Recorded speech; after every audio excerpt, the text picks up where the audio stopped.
بسم الله الرحمن الرحيم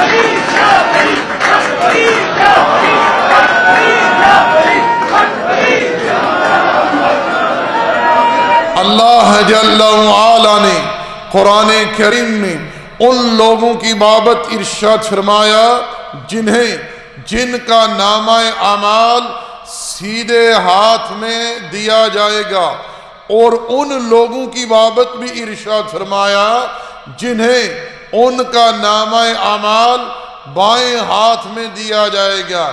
ارشاد فرمایا اللہ جل وعلا نے فَأَمَّا مَنْ أُوتِيَ كِتَابَهُ بِيَمِينِهِ فَيَقُولُ هَاؤُمُ اقْرَءُوا كِتَابِيَهْ، جسے اس کی کتاب، اس کا نامہ اعمال سیدھے ہاتھ میں دیا جائے گا، وہ کہے گا آؤ میری کتاب کو پڑھو۔ یہ کتاب کون سی ہے؟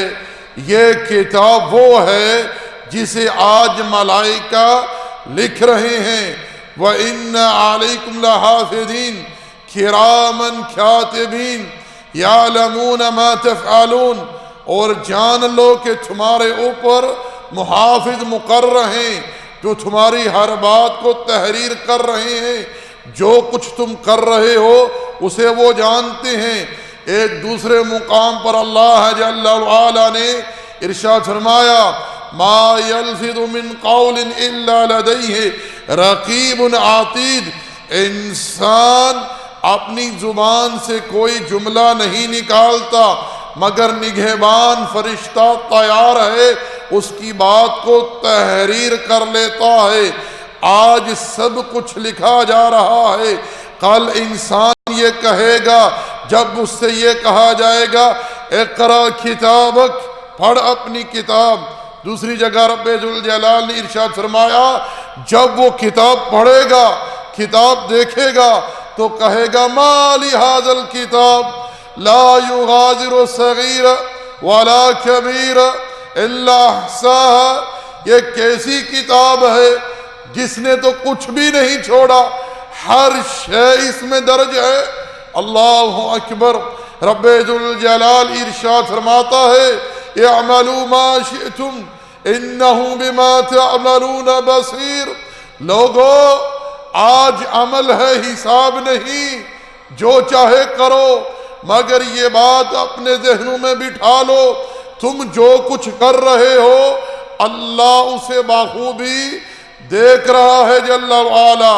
رب ذوالجلال نے کیا ارشاد فرمایا فَأَمَّا مَنْ أُوتِيَ كِتَابَهُ بِيَمِينِهِ فَيَقُولُ هَاؤُمُ اقْرَءُوا كِتَابِيَهْ، جسے جس کی کتاب، جس کا نامہ اعمال سیدھے ہاتھ میں دیا جائے گا، وہ کہے گا آؤ میری کتاب پڑھو، انی ظننت انی ملاق حسابیہ، مجھے تو یقین تھا، میرا ایمان تھا، یوم آخرت پر میرا ایمان تھا، مجھے میرا حساب ملے گا، میرا رب مجھے میری کتاب سیدھے ہاتھ میں عطا کرے گا، میرا اس دن پر یقین تھا۔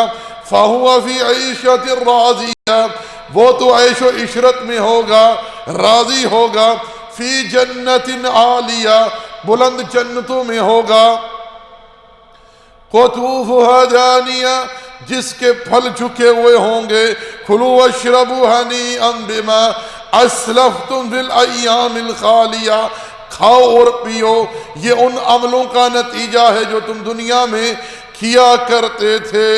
آگے ارشاد فرمایا وَأَمَّا مَنْ أُوتِيَ كِتَابَهُ بِشِمَالِهِ فَيَقُولُ يَا لَيْتَنِي لَمْ أُوتَ كِتَابِيَهْ، مگر جس کو اس کا نامہ اعمال، اس کی کتاب بائیں ہاتھ میں تھمائی جائے گی۔ وہ کہے گا کاش میری کتاب مجھے نہ دی جاتی، وَلَمْ أَدْرِ مَا حِسَابِيَا، میں تو حساب کو جانتا ہی نہیں، یا لیتہا کانت القاضیہ، کاش موت میرا کام تمام کر دیتی۔ ما اغن عنی مالیہ، آج میرا مال میرے کسی کام نہیں آ رہا۔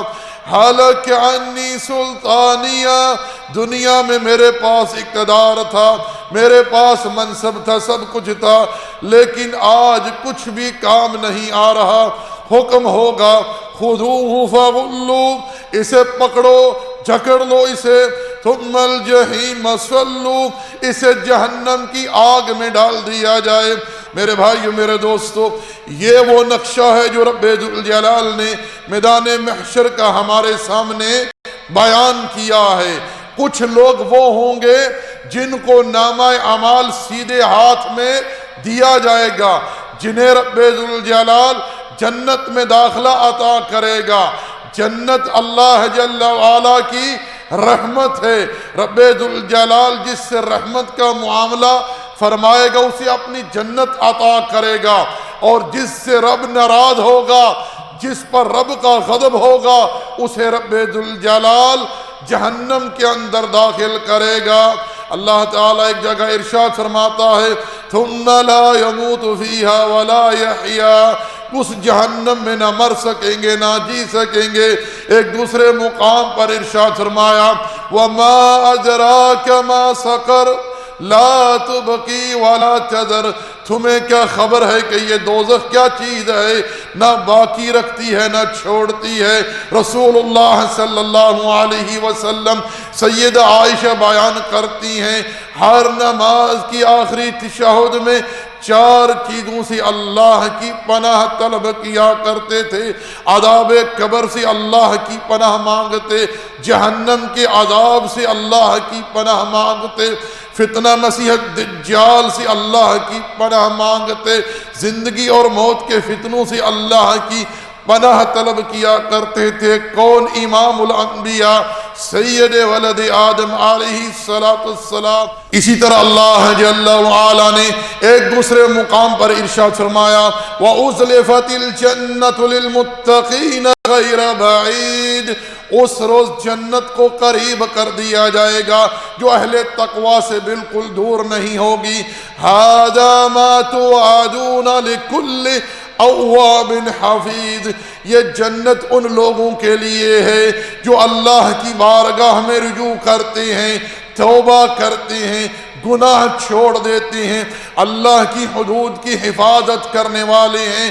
من خشی الرحمن بالغیب وجاء بقلب منیب، جو اللہ کو بغیر دیکھے ڈرتا رہا، اس کے دل میں رب کا تقوی رہا، وہ اللہ جل وعلا کی خشیت کو اپنے دل میں لے کر جیا، جس کے دل میں ہر وقت یہ بات اجاگر رہی کہ میرا رب مجھے دیکھ رہا ہے، جس کا یہ ارشاد ہے اِنَّكَ بِأَعْيُنِنَا، آپ ہماری آنکھوں کے سامنے ہیں، بَلَا إِنَّ رَبَّهُ كَانَ بِهِ بَصِيرًا، بے شک میرا رب مجھے دیکھ رہا ہے۔ أَلَمْ يَعْلَمْ بِأَنَّ اللَّهَ يَرَى، کیا اس نے نہیں جانا کہ اللہ دیکھ رہا ہے؟ آگے اللہ جل وعلا نے ارشاد فرمایا وَجَاءَ بِقَلْبٍ مُنِيبٍ، اور جو ایک رجوع کرنے والا دل لے کر آیا، ادخلوها بسلام، اس جنت میں سلامتی کے ساتھ داخل ہو جاؤ، ذالک یوم الخلود، آج یہ داخلے کا دن ہے، تم ہمیشہ اس جنت میں رہو گے۔ لہم ما یشاءون فیہا ولدینا مزید، وہ جنتی جو چاہیں گے جنت میں انہیں عطا کیا جائے گا، اور مزید بھی انہیں عطا کیا جائے گا۔ رب ذوالجلال کے جناب پھر وہ کیا ہوگا؟ اللہ جل وعلا کے چہرہ اقدس کا دیدار ہوگا، اللہ جل وعلا کی رضا ہوگی، وَرِضْوَانٌ مِّنَ اللَّهِ اکبر، اللہ جل وعلا کی رضا ہوگی جو ہر شے سے بڑھ کر اہل جنت کے لیے نعمت ہوگی۔ اسی طرح اللہ جل وعلا اہل جنت کو سلام پیش کرے گا، تقدس و تعالی سلام قولا من رب الرحیم، اہل جنت تم پر سلامتی ہو اس رب کی طرف سے جو جل وعلا متصف ہے صفت رحمت سے، تقدس و تعالی۔ میرے بھائیو، میرے دوستو، یہ وہ جنت ہے جس کا تعارف اللہ نے کروایا ہے، یہ وہ جنت ہے جس کا تعارف محمد رسول اللہ صلی اللہ علیہ وسلم نے کروایا ہے۔ رب ذوالجلال نے کیا ارشاد فرمایا؟ اُزْلِفَتِ الْجَنَّةُ لِلْمُتَّقِينَ غَيْرَ بَعِيدٍ، جنت ان کے قریب ہوگی جو اہل تقوی ہوں گے۔ هَذَا مَا تُوعَدُونَ لِكُلِّ أَوَّابٍ حَفِيظٍ، اس جنت کا وعدہ ان کے ساتھ ہے جو اللہ کی بارگاہ میں رجوع کرنے والے ہیں، توبہ کرنے والے ہیں، اور اللہ جل وعلا کی حدود کی حفاظت کرنے والے ہیں۔ ارشاد فرمایا من خشی الرحمن بالغیب، جو بغیر دیکھے اپنے رب سے ڈرتے ہیں، وجاء بقلب منیب، جن کا دل منیب ہے، جو رجوع کرنے والا دل ہے، ایسے لوگوں کے لیے جنت کی بشارت ہے، ایسے لوگوں کے لیے جنت کا داخلہ ہے۔ جنت کا داخلہ ان لوگوں کے لیے ہے فَأَمَّ مَنْ أُوتِيَ كِتَابَهُ بِيَمِينِهِ فَيَقُولُ هَاؤُمُ اقْرَءُوا كِتَابِيَهْ إِنِّي ظَنَنْتُ أَنِّي مُلَاقٍ حِسَابِيَهْ فَهُوَ فِي عِيشَةٍ رَاضِيَةٍ فِي جَنَّةٍ عَالِيَةٍ قُطُوفُهَا دَانِيَةٌ كُلُوا وَاشْرَبُوا هَنِيئًا بِمَا أَسْلَفْتُمْ فِي الْأَيَّامِ الْخَالِيَةِ، ایسے لوگوں کے لیے رب ذوالجلال کی جنت کا داخلہ ہے۔ مگر مجھے دیکھ کر یہ افسوس ہوا کہ وطن عزیز پاکستان میں کلمہ گو مسلمانوں نے ایک ایسی خیالی جنت تیار کی ہوئی ہے، کہتے ہیں بلکہ ان لوگوں کی یہ بدعقیدگی ہے، یہ جہالت ہے، یہ گمراہی ہے، کہتے ہیں کہ جو اس دروازے سے گزر گیا وہ جنتی قرار پا جائے گا۔ اِنَّا لِلَّهِ وَإِنَّا إِلَيْهِ رَاجِعُونَ۔ اللہ جل وعلا نے قرآن کریم میں ارشاد فرمایا ام حسبتم ان تدخلوا الجنة ولما يأتكم مثل الذين خلوا من قبلكم، تم نے کیا سمجھ رکھا ہے کہ تمہیں اسی طرح جنت میں داخل کر دیا جائے گا؟ ابھی تک تم پر وہ آزمائشیں نہیں آئیں جو تم سے پہلوں پر آئیں۔ آگے ارشاد فرمایا اللہ جل وعلا نے مستہم البأساء والضراء وزلزلوا، انہیں تکلیفیں پہنچی، ان پر مصیبتیں آئیں، انہیں جھنجھوڑ کر رکھ دیا گیا، حتی یقول الرسول والذین آمنوا معه متی نصر اللہ، حتیٰ کہ رسول پکار اٹھے، ان کے ساتھی پکار اٹھے جو ان کے ساتھ تھے کہ اللہ کی مدد کب آئے گی؟ اعلیٰ جان لو، خبردار ہو جاؤ، ان نصر اللہ قریب، بے شک اللہ کی مدد قریب ہے۔ اللہ کے بندو، اس آسمان نے، اس زمین نے بڑی بڑی قربانیاں دیکھی ہیں دین اسلام کے لیے، رب ذوالجلال کے قرب کے لیے، اس کی جنت میں داخلے کے لیے۔ اللہ کی انبیاء کو شہید کر دیا گیا، آروں سے چیر دیا گیا، اللہ کے نبی علیہ السلام کو زخمی کیا گیا، آپ کے دندان شہید ہو گئے، آپ کی بچیوں کو طلاق ہو گئی، صحابہ کرام کو مکہ سے نکلنے پر مجبور کر دیا گیا، سیدہ سمیہ رضی اللہ تعالی عنہا کو ابو جہل مردود نے 2 اونٹوں سے باندھ کر چیر ڈالا، ان کی شرمگاہ میں نیزہ مارا، انہیں شہید کر ڈالا۔ کس لیے رب ذوالجلال کے قرب کے لیے وہ شہید ہو گئی، دین اسلام کی سربلندی کے لیے وہ شہید ہو گئی، اللہ جل وعلا کی جنت کے لیے وہ شہید ہو گئی۔ فرعون نے اپنی بیوی آسیہ کو مار ڈالا، شہید کر دیا اسے، اس نے کیا کہا اللہ میں تیرا پڑوس چاہتی ہوں جنت میں، میرے لیے گھر تیار کر اور مجھے اس ظالم فرعون سے اور اس کے ظلم سے مجھے نجات دے۔ اس عورت نے اپنی جان کی قربانی دی دین کی حفاظت کی خاطر، اسلام کی سربلندی کے لیے، اللہ کے قرب کے لیے، اللہ کے پڑوس کے لیے، جنت میں داخلے کے لیے۔ اور یہاں پاک پتن میں جنت کا دروازہ ان لوگوں نے تعمیر کر دیا ہے، جو اس میں داخل ہو گیا وہ جنتی ہے، جو نہ ہو سکا وہ معاذ اللہ جہنمی ہے۔ اے اللہ کے بندو سوچو، اس طرح دین اسلام کا تمسخ اڑایا جا رہا ہے، اسلامی تعلیمات کی اہانت ہو رہی ہے، نبی علیہ السلام کی سنت کو بدنام کیا جا رہا ہے۔ اللہ کے بندو لوگوں کو دین اسلام کی تعلیمات سے، احکامات سے ہٹا کر، حدود سے ہٹا کر اس طرح کی جہالت میں مبتلا کیا جا رہا ہے۔ اور میں گزارش کروں گا اللہ تعالیٰ کی خوشنودی کے لیے اس جہالت کے خلاف آواز اٹھائیں، اس دروازے کو جو کہ جنت کا نہیں در حقیقت جہنم کا ایک دروازہ عکسی تعمیر کیا گیا ہے، اسے توڑیں، مسمار کریں، کیونکہ اس کے ذریعے اسلام کی اور اسلامی تعلیمات کی، اسلامی حدود کی اہانت، انسلٹ ہو رہی ہے۔ برادران اسلام، اب آپ لوگ خود ملاحظہ کریں کہ کس طرح یہ لوگ جہالت کے شکار، گمراہی میں مبتلا، جوک در جوک اس دروازے سے نکل رہے ہیں، داخل ہو رہے ہیں۔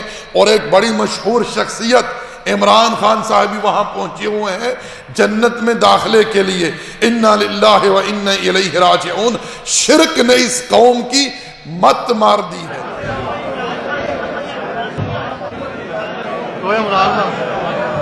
عمران خان